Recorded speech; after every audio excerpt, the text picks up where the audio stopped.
चलिए बेटा, आज हम पढ़ेंगे सीरीज एंड पैरेलल कॉम्बिनेशन। इसमें क्या होता है बेटा, कई सारे बच्चे ऐसे होते हैं कि वो आराम से सॉल्व कर लेते हैं इन प्रॉब्लम्स को, कि कोई भी सर्किट डायग्राम दे दो और वो इजीली उनका इक्विवेलेंट रेजिस्टेंस निकाल कर दे देंगे आपको। लेकिन क्या होता है, कई सारे बच्चों में ये प्रॉब्लम होती है, वो समझ ही नहीं पाते कि किसको सीरीज में लेना है, किसको पैरेलल में लेना है, और वो इसी चक्कर में बस कंफ्यूज रहते हैं। हर टाइम कोई भी सिंपल सा सर्किट भी दे दिया, सर इसमें सीरीज कैसे लगाएं, इसमें पैरेलल कैसे लगाएं, तो कन्फ्यूज़न क्रिएट रहता है। तो हम कोशिश करेंगे कि शुरुआत से हम ये देखें कि कैसे इस प्रॉब्लम को रिड्यूस करा जाए। सबसे पहले हम फॉर्मूले पढ़ेंगे, देन उसके बाद कुछ शॉर्ट ट्रिक्स देखेंगे, देन सिंपल कुछ क्वेश्चन परफॉर्म करेंगे, देन उसके बाद फिर हम बढ़ेंगे कॉम्प्लेक्स प्रॉब्लम्स की तरफ। फिर धीरे धीरे आपका कॉन्फिडेंस बिल्डअप होगा, और फिर मैं एक शीट भी आपको प्रोवाइड करूंगा डिस्क्रिप्शन बॉक्स में, वहाँ से आप डाउनलोड करिएगा और उसको सॉल्व करके देखिएगा। चलिए स्टार्ट करते हैं हम सीरीज सर्किट से। तो जनरली आपको जब भी सीरीज सर्किट पढ़ाए जाते हैं या जब भी आप सीरीज सर्किट देखते हो तो आपको कुछ इस तरह का पैटर्न मिलेगा कि पहला रेजिस्टेंस ऐसे लगा हुआ है, जैसे ही फर्स्ट रेजिस्टेंस एंड होता है उसके ही बाद सेकंड रेजिस्टेंस आपका क्या होगा, स्टार्ट हो जाएगा। देन सेकंड खत्म हुआ, थर्ड स्टार्ट हो जाएगा, एंड सो ऑन। ऐसे ही कई सारे रेजिस्टेंस हो सकता है आपस में क्या हो, कनेक्टेड हो। तो हमने मान लिया कि Rn रेजिस्टेंस जो है वो कनेक्टेड है आपस में। तो अगर मुझे इस पूरे सर्किट में टोटल रेजिस्टेंस निकालना हो तो उसका एक फॉर्मूला है, दैट इज R इक्विवेलेंट कह दो या RS कह दो, that is resistance in series. तो करना क्या होता है, सभी को जोड़ दीजिए, R1 plus R2 plus R3 and so on. जितने भी रेजिस्टेंस है, 10 रेजिस्टेंस है, 20 रेजिस्टेंस, जितने भी है सबको आप कनेक्ट कर दीजिए। इस फॉर्मूले के अकॉर्डिंग हम सारे जितना भी रेजिस्टेंस है सबकी वैल्यू कैलकुलेट कर लेंगे, टोटल रेजिस्टेंस जो होगा। नाउ अगर हम बात करते हैं अगले सर्किट की, तो वो है हमारे पास पैरेलल सर्किट। पैरेलल सर्किट में क्या होता है बेटा, जो हमारे पास रजिस्टर्स होते हैं, सपोज हमारे पास एक रजिस्टर ये रहा R1, दूसरा रजिस्टर हमारे पास ये रहा R2, थर्ड रेजिस्टेंस हमारे पास ये रहा R3। तो इसमें कनेक्शन देखो जरा ध्यान से कैसे होता है। जो इसका एक एंड है ये हमने एक तरफ कनेक्ट कर दिया इस तरीके से, और जो इसका दूसरा एंड है उसको एक साथ जोड़ दिया। तो अब जो ये कॉम्बिनेशन बनकर तैयार हुआ ये हमारा है पैरेलल कॉम्बिनेशन। इसका जो फॉर्मूला है कैलकुलेट करने का वो है 1/R इक्विवेलेंट या 1/RP is equals to 1/R1 plus 1/R2 plus 1/R3। हमने अभी इस सर्किट में 3 रेजिस्टेंस लिए हैं तो हमने 3 तक लिख दिया। मान लीजिए वो भी Rn तक हो तो plus 1/R4 plus 1/R5 up to 1/Rn तक लिख देंगे। फिलहाल यहाँ सर्किट में 3 रेजिस्टेंस है हमारे पास, तो हमारा जो टोटल रेजिस्टेंस निकलेगा वो कुछ इस फॉर्मूले से निकलेगा। आई होप ये फॉर्मूले वगैरह जो है आप आराम से याद कर लेंगे, सिंपल है। अगर सीरीज का है तो सबको जोड़ दीजिए, और अगर पैरेलल का है तो 1/R इक्विवेलेंट और सभी के रेसिप्रोकल का सम कर दीजिए आप। देन कैसे हम इनको न्यूमेरिकल्स में यूज करेंगे वो हम आगे न्यूमेरिकल्स में पढ़ते हैं, ठीक है बेटे। चलिए देखते हैं न्यूमेरिकल्स कैसे सॉल्व करेंगे। चलिए बेटा, अब हम कुछ ट्रिक्स पढ़ेंगे। जैसे सपोज हमने एक सर्किट बनाया पैरेलल में और उसमें 2 रेजिस्टेंस हैं, एक है सपोज हमने मान लिया R1 और एक को मान लिया हमने R2। तो सपोज यहाँ से करंट I फ्लो करता हुआ आ रहा है, तो जब भी ऐसा कुछ पैरेलल सर्किट होता है तो करंट जो है डिवाइड हो जाता है। एक अपर ब्रांच में चला जाएगा, सपोज कितना I1 करंट मान लिया, और एक दूसरी ब्रांच में चला जाएगा, उसे हमने कितना मान लिया I2 करंट मान लिया सपोज। देन यहाँ से I1 करंट आएगा, यहाँ से I2 करंट आएगा, देन अल्टीमेटली यहाँ से बाहर निकलेगा I करंट, ठीक। नाउ अगर हम बात करें कि यहाँ पे R इक्विवेलेंट कितना होगा, तो यहाँ पे एक शॉर्ट ट्रिक लगती है बेटा। जैसे अगर मैं बात करता हूँ, यहाँ पे एक फॉर्मूला बन जाता है R1 R2 upon R1 plus R2। अब ये कहाँ से फॉर्मूला आया, ये वही फॉर्मूला है, वो उसको थोड़ा सा हमने शॉर्ट करके लिख दिया। हम डायरेक्ट इसको भी यूज कर सकते हैं।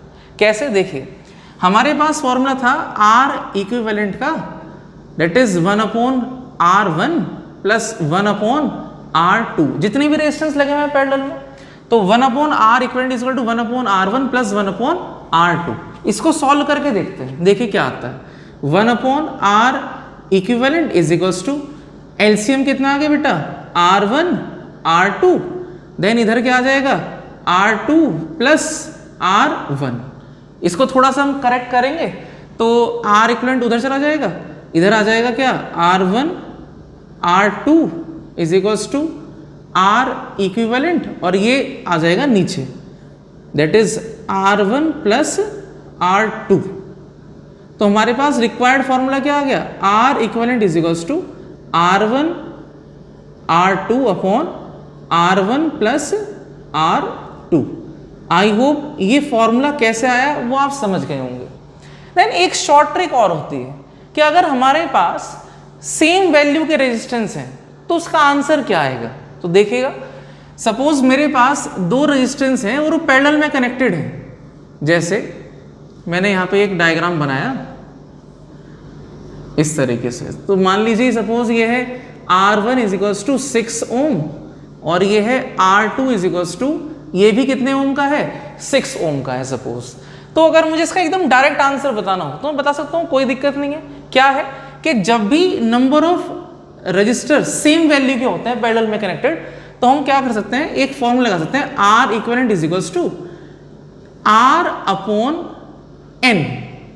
क्या मतलब है इसका, R equivalent is equals to, R की वैल्यू कितनी है 6 और N का मतलब है नंबर ऑफ रजिस्टर्स कितने हैं। तो यहां कितने रजिस्टर्स है बेटा, एक और एक 2, तो हमने 2 से डिवाइड करा दिया, तो इसका आंसर जो आएगा वो आएगा 3 ओम। अब चेक कर लेते हैं एक बार क्या सही है या नहीं है। तो हमारे पास फॉर्मूला तो है ही, फॉर्मूला क्या है, 1/R equivalent is equals to 1/R1 plus 1/R2। 1/R equivalent is equals to 1/6 plus 1/6। LCM कितना आया 6, तो 1 प्लस 1 कितना हो गया बेटा, 1/R equivalent is equals to 2/6, that is 1/3। और जब हम इसका रेसिप्रोकल करेंगे तो कितना आ जाएगा बेटा, R equivalent is equals to 3 ohm. तो देखिए इतनी मेहनत करने की जगह पर आप सिंपल क्या करें, जितने भी रजिस्टर्स हैं उसको इस फॉर्मूला पुट कर दें और आपका इक्विवेलेंट रेजिस्टेंस निकल जाएगा। मान लीजिए 6 ओम के 6 रेजिस्टेंस लगे हुए पैरेलल में, तो 6 डिवाइडेड बाय 6, आंसर कितना आ जाएगा 1 ओम। तो इस तरह से आपको ज्यादा कैलकुलेशन करने की जरूरत नहीं पड़ेगी, आपका शॉर्टकट से ही क्या होगा, काम चल जाएगा। आई होप ये वाली ट्रिक भी आपको समझ में आई होगी। इन ट्रिक्स का हम यूज करेंगे आगे बड़े कॉम्प्लेक्स सर्किट्स के अंदर। चलिए अब हम बात करते हैं बाकी सर्किट्स की। जैसे सबसे पहले हम सीरीज सर्किट पढ़ेंगे थोड़े से, जो नॉर्मल क्वेश्चंस हैं, देन उसके बाद पैरेलल की कुछ नॉर्मल क्वेश्चंस पढ़ेंगे, देन उनका कॉम्बिनेशन पढ़ेंगे कि सीरीज भी है और पैरेलल भी है, और फिर उसमें कॉम्प्लेक्स जो डायग्राम्स आते हैं वो पढ़ेंगे। ठीक है, चलिए 1 बाय 1 करके पढ़ते हैं। चलिए बेटे अब हम क्या करेंगे, अब बेसिक 5 एग्जाम्पल देखेंगे जो बिल्कुल नॉर्मल है, मतलब कोई भी बच्चा सॉल्व कर देगा। जैसे खाली फॉर्मूला पुट करना है आपको और आंसर निकालना है। जैसे सबसे पहले 3 रेजिस्टेंस दिखाई दे रहे हैं आपको, तो यहाँ पर करंट हमने फ्लो करा के देखा, तीनों रेजिस्टेंस में सेम करंट फ्लो कर रहा है, तो तीनों रेजिस्टेंस हमारे किस में होंगे, सीरीज में होंगे। तो सिंपल फॉर्मूला लगाएंगे, R equivalent is equals to R1 plus R2 plus R3। ना वैल्यू पुट कर देंगे, कितना आ जाएगा 5 ओम प्लस 10 ओम प्लस 15 ओम। तो क्या आंसर आ गया बेटा, 15 प्लस 10 25, 25 प्लस 5 30 ओम, आंसर आ गया इसका। देन इसके बाद अगर हम इसकी बात करें तो देखो हमने करंट फ्लो करा के देखा बेटा यहाँ से, तो करंट की कोई 2 डायरेक्शन नहीं मिली हमें, कोई 2 रास्ते नहीं मिले, सिंगल एक पाथ है पूरा। तो इस पाथ में आने वाले जितने भी रजिस्टर्स हैं वो सारे किसे माने जाएंगे, सीरीज में माने जाएंगे। तो हमारा यहाँ पर क्या बन गया बेटा, RS is equals to R1 plus R2 plus R3। तो RS is equals to, R1 कितना है 5 ओम है, R2 कितना है 6 ओम है और R3 कितना है 8 ओम है। तो ये कितना हो गया बेटा, ये हो गया 8 और 6 14, 14 और 5 19 ओम आ गया आंसर। नाउ अब हम बात करते हैं थर्ड वाला। ये इसमें बच्चे बड़े कंफ्यूज रहते हैं कि सर ये पैरेलल में है कि सीरीज में। कोई दिक्कत नहीं है, सिंपल आपको एक ट्रिक बताई है, आप करंट फ्लो करा के देखो। अगर करंट के फ्लो होते हुए आपको 2 डायरेक्शन या 3 डायरेक्शन मिल जाए तो वो बेसिकली पैरेलल में आ जाएंगे। लेकिन अगर कोई और डायरेक्शन आपको नहीं मिलती, कोई 2 रास्ते नहीं मिलते, कहीं कोई पाथ डिवाइड नहीं हो रहा होता, मान लीजिए एक सिंगल लाइन है और वो ऐसे 2 पाथ में डिवाइड हो जाए तो ये पैरेलल होगा। मान लीजिए आपको ऐसे मिल जाए, कुछ इस तरह का मिल जाए तो भी पैरेलल होगा। लेकिन अगर एक सिंगल लाइन जा रही है, मुड़ रही है, कहीं पर इधर इधर जा रही है, तो यहाँ पर 2 रास्ते नहीं आ रहे। ये सिंबल क्या है, एक लाइन है, बस धीरे धीरे धीरे आपका अलग अलग डायरेक्शन में जा रही है। तो इस तरह का आपका क्या कहलाएगा, सीरीज ही कहलाएगा। देखिए आप, यहाँ से मैंने करंट फ्लो कराना शुरू करा, अब देखिए इधर से फ्लो हुआ, इधर से फ्लो हुआ, लेकिन कोई भी 2 पाथ नहीं आए कि भाई एक इधर जा रहा हूँ, एक इधर जा रहा हूँ। तो सिंपल ये हमारा क्या है, सीरीज सर्किट है। तो इसका देखिए हम ध्यान से, तो R equivalent is equals to कितना आ जाएगा, R1 plus R2 plus R3 plus R4 plus R5 plus R6। तो R equivalent is equals to, सभी को प्लस कर दीजिए, 2 plus 2 plus 2 plus 2 plus 2 ohm. तो कितना हो गया बेटा, ये R इक्विवेलेंट आ गया आपका 12 ओम। आई थिंक सभी बच्चों को क्लियर हुआ होगा, ठीक है। नाउ अब बात करते हैं हम next, that is 4th question की बात करते हैं। तो यहाँ पे हमें 2 रेजिस्टेंस दिखाई दे रहे हैं, देखिए चेक करिए। सपोज हमने करंट यहाँ से फ्लो कराना शुरू करा, करंट को इस पॉइंट पे आते ही 2 पाथ निकले, एक पाथ ऊपर चला गया, एक पाथ नीचे चला गया। तो हमने मान लिया यहाँ करंट गया कितना I1, यहाँ करंट गया कितना I2। तो इस वाली ब्रांच में करंट गया I1, इस वाली ब्रांच में करंट गया है I2। तो बेटा जितने भी रेजिस्टेंस होंगे वो सभी किस में आ जाएंगे, पैरेलल में आ जाएंगे। जैसे ऊपर वाली ब्रांच में ये वाला रेजिस्टेंस और नीचे वाली ब्रांच में ये वाला रेजिस्टेंस, दोनों किस में आ गए, पैरेलल में आ गए। तो simple 1 upon R equivalent is equals to 1 upon R1 plus 1 upon R2। तो 1 upon R equivalent is equals to 1 upon 8 plus 1 upon 8। तो 1 upon R equivalent is equals to, LCM कितना आ गया, 8 आ गया। तो 1 प्लस 1 कितना आ गया बेटा, ये 2 अपॉन 8, 2 से 1 टाइम, 2 से 4 टाइम, 1 अपॉन 4 आ गया। अब देखो सब बच्चे गलती क्या करते हैं, आंसर 1 अपॉन 4 देकर आ जाएंगे, सबसे कॉमन एरर है ये वाली।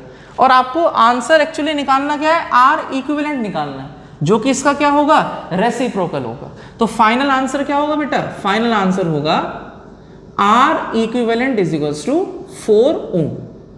सब बच्चे इस चीज को बड़े ध्यान से समझिएगा बेटा, कि आप 1/4 आंसर दे आते हो, लेकिन एक्चुअल में आपको निकालना क्या था, R इक्विवेलेंट निकालना था। तो आंसर जो होगा इसका क्या होगा, रेसिप्रोकल होगा, डेट इज 4 ओम होगा। ये तो थे कुछ बेसिक सीरीज और पैरेलल के, लेकिन अब हम थोड़ा सा एक कह सकते हैं एडवांस लेवल पे जाते हैं, जैसे थोड़ा सा कॉम्प्लिकेटेड आ गया। देखो यहाँ पर आपको सीरीज भी दिखाई देगा और पैरेलल भी दिखाई देगा। अब यहाँ पे कई सारे बच्चे कंफ्यूज होना शुरू हो जाते हैं। कंफ्यूजन एक्चुअली यहाँ से स्टार्ट होता है, जो मेन हमारा थीम है वो इस कंफ्यूजन को दूर करना है। जैसे सपोज अगर मैं बात करता हूँ, यहाँ से I करंट फ्लो हुआ, अब यहाँ पर इस पॉइंट पे जाते ही 2 करंट जो है वो क्या होगा बेटा, I1 करंट ऊपर चला गया और I2 करंट नीचे वाली ब्रांच में चला गया। अब देखो आप ध्यान से, ये I1 जो करंट है वो R1 में भी जा रहा है और R2 में भी जा रहा है। तो आपको एक चीज बताई थी कि जब भी करंट सेम जाता है किसी ब्रांच में या नंबर ऑफ रजिस्टर से, वो सारे किस में होते हैं, सीरीज में होते हैं। तो क्या मतलब हुआ इसका, R1 और R2 ये दोनों किस में होंगे, ये दोनों होंगे सीरीज में। और अगर मैं बात करता हूं नीचे I2 करंट जा रहा है, I2 करंट R3 में भी जा रहा है और R4 में भी जा रहा है। तो इसका मतलब क्या हुआ बेटा, कि R3 और R4 ये दोनों किस में होंगे, सीरीज में होंगे। तो अब हम क्या करेंगे बेटा, यहां पर RS1 मान लिया, पहली सीरीज किस किस के बीच में, R1 और प्लस R2। देन R1 कितना है बेटा, R1 है 4 ओम और R2 कितना है 4 ओम, कितना आ गया 8 ओम आ गया। दूसरी सीरीज की बात करें तो दूसरी सीरीज आ गई बेटा RS2, तो R3 है और प्लस यहां पर क्या है R4 है, तो ये हो जाएगा 4 ओम प्लस 4 ओम, कितना हो गया अगेन 8 ओम आ गया। अब अगर मैं इसको सर्किट को रिड्यूस करता हूं बेटे, तो देखो रिड्यूस करके क्या आएगा, सिंपल, ऊपर जो दोनों रजिस्टर्स हैं वो हमारे एक रजिस्टर बन चुका है और नीचे जो दो रजिस्टेंस लगे हुए हैं वो सिंगल बन चुका है। तो देखो ऊपर वाले का नाम तो रखा था क्या RS1 और नीचे वाले का नाम क्या रखा था RS2। RS1 की बात करूं तो कितना आया था 8 ओम आया था और RS2 की बात करूं तो कितना आया था वो भी 8 ओम आया था। अब आप देखो, आप सभी बच्चे इस टाइम तक समझ चुके हैं इस चीज को, ये डायग्राम कुछ कुछ ऐसा बन चुका है। तो वही सेम बात, यहां से सपोज I करंट चला, ये I1 ऊपर गया और I2 नीचे गया, तो देखो अब ये दोनों रेजिस्टेंस किस में आ जाएंगे पैरेलल में। तो 1/R equivalent is equals to 1/R1 plus 1/R2, तो 1/8 plus 1/8, 1/R equivalent is equals to LCM कितना आ गया 8 आ गया, 1 प्लस 1 दैट इज 2/8, 1 से 2 से 1 टाइम, 2 से 4 टाइम, तो R इक्विवेलेंट कितना आ गया बेटा 4 ओम आ चुका है। तो आई थिंक सही बच्चों को ये चीज क्लियर हुई होगी कि सीरीज कैसे अप्लाई करते हैं और पैरेलल कैसे अप्लाई करते हैं। अगर आपको ये सारी चीज समझ में आई है तो अगले जो 3-4 आपके क्वेश्चन होंगे वहां पे मैं क्या करूंगा, मैं डायग्राम बना के रखूंगा और आप उसको पोज कर लीजिएगा और सॉल्व करके देखिएगा क्या आप सॉल्व कर पा रहे या नहीं कर पा रहे। देन जब आप पूरा सॉल्व कर लें उसके बाद आप दोबारा से प्ले करें, देखें क्या जो मैंने सॉल्यूशन दिया है आपका सॉल्यूशन और मेरा सॉल्यूशन क्या सेम है या नहीं है। अगर सेम आता है तो इसका मतलब जो आपका वो पूरा कंफ्यूजन था वो दूर हो चुका है। देन अगर नहीं होता, मान लीजिए 1-2 क्वेश्चन और आप पे नहीं हो पा रहे, कोई दिक्कत नहीं है, हमारे पास कम से कम 25 क्वेश्चन ऐसे हैं, कहीं ना कहीं 3-4-5-6 क्वेश्चन बाद सीख जाएंगे। लेकिन हाँ, अगर आप प्रैक्टिस करेंगे तो 100% ये गारंटी है कि आपको इस तरह के कोई भी डायग्राम आते हैं तो आप इजीली सॉल्व कर लेंगे। लेकिन बेटा प्रैक्टिस करनी पड़ेगी, बिना प्रैक्टिस के कोई चीज़ नहीं होगी, ये ध्यान रखें। चलिए अब हम अगले क्वेश्चंस करते हैं। 5 क्वेश्चन हो चुके हैं, 6 क्वेश्चन से आगे बढ़ते हैं।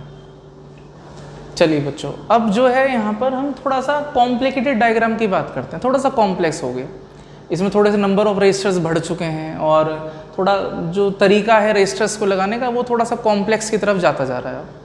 तो इसे कैसे सॉल्व करें, तो सबसे पहली बात ये डायग्राम आप क्या करें, पोज करके ड्रॉ कर लें अपनी कॉपी में और उसके बाद विदिन 2 मिनट 3 मिनट दोबारा से वीडियो प्ले करके तब देखें क्या जो मैंने यहाँ पे सॉल्यूशन बताया क्या आपने भी वही करा था या नहीं करा था। और अगर कोई अभी इतने प्रो नहीं हुए आप कि नहीं अभी नहीं कर पाएंगे, कोई बात नहीं, ये वाला एग्जाम्पल देखो, अगले वाला ट्राई कर लेना। चलिए बात करते हैं इसको कैसे सॉल्व करें, क्या अप्रोच रहेगी। देखिए अगर मैं बात करता हूँ R1 और R2, इन दोनों के बीच में कोई भी अलग से वायर नहीं है, तो अगर मैं यहाँ से करंट फ्लो करके मानता हूँ कि मैंने यहाँ से कोई करंट फ्लो करा तो वही करंट आपका कहाँ जाएगा R2 में जाएगा। तो इसका मतलब क्या हुआ कि R1 और R2 किस में है, सीरीज में। तो मेरा पहला यहाँ पर टारगेट रहा RS1, पहली सीरीज किस किस के बीच में बनी, R1 और R2 के बीच में बनी। नाउ अगर मैं बात करता हूं R1 कितना है 6 ओम और R2 कितना है, वो भी कितना है 6 ओम है, तो हमारे पास RS1 आया 12 ओम। तो कुल मिला के हम यहां पे ये देख रहे हैं कि इन दोनों रेजिस्टेंस को अगर मैं हटा देता हूं और एक सिंगल रेजिस्टेंस लगाता हूं कितने ओम का 12 ओम का, तो वो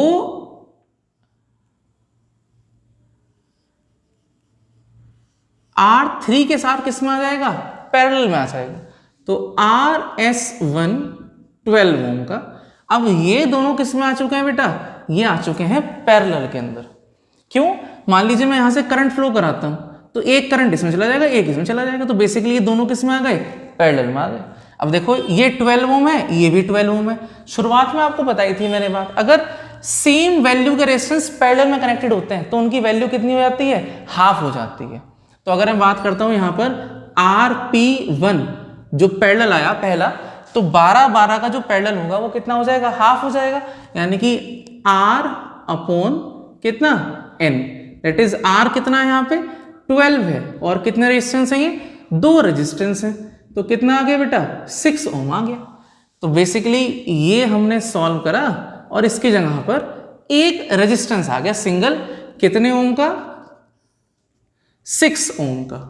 दिस इज RP1, RP1 कितना आया 6 ओम आया। फिर आप देखिए ध्यान से, सपोज अगर मैं करंट फ्लो कराता हूं यहां से, तो एक ही करंट इस वाले रेजिस्टेंस में भी जा रहा है और इस वाले रेजिस्टेंस में भी जा रहा है, तो बेसिकली ये दोनों किस में आ गए सीरीज में आ गए।